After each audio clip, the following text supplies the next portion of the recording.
As per report Rajasthan Royals 5 থেকে 6টা বড় নাম রিলিজ করতে চলেছে, আইপিএল মেগা অকশনে নাম দিতে চলেছে। চলো দেখা যাক কোন প্লেয়ারগুলো। নাম্বার 1 ধুরেব জুরেল। এই ধুরেব জুরেল উইকেট কিপার ব্যাটসম্যান, সে কিন্তু রাজস্থান রয়্যালসেরও 3-4 বছর খেলছে এবং তাই কিন্তু রিলিজ করতে চলেছে রাজস্থান রয়্যালস।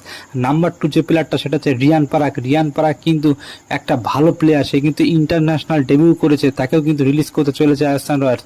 নাম্বার 3 যে প্লেয়ারটা সে প্লেয়ারটা ট্রেন্ট বোল্ট। এই ট্রেন্ট বোল্টকে আমরা দেখতাম যে পাওয়ার প্লেতে উইকেটের পর উইকেট নিত এবং লাস্টেও কিন্তু সে বল করতে পারতো, সেও কিন্তু রিলিজ হতে চলেছে। নাম্বার 4 যে প্লেয়ারটা সেটা হচ্ছে সিমরান হিটমেয়ার। এই সিমরান হিটমেয়ারকে রিপোর্ট অনুযায়ী রাজস্থান রয়্যালস আর ধরে রাখতে পারবে না, তাকে মেবি রিলিজ করতে চলেছে এবং সে মেগা অকশনে আসবে।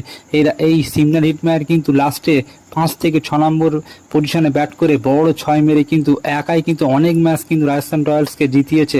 নাম্বার 5 যে প্লেয়ারটা সেটা রবিচন্দ্র আশ্বিনকেও তারা রিলিজ করতে চলেছে রিপোর্ট অনুযায়ী।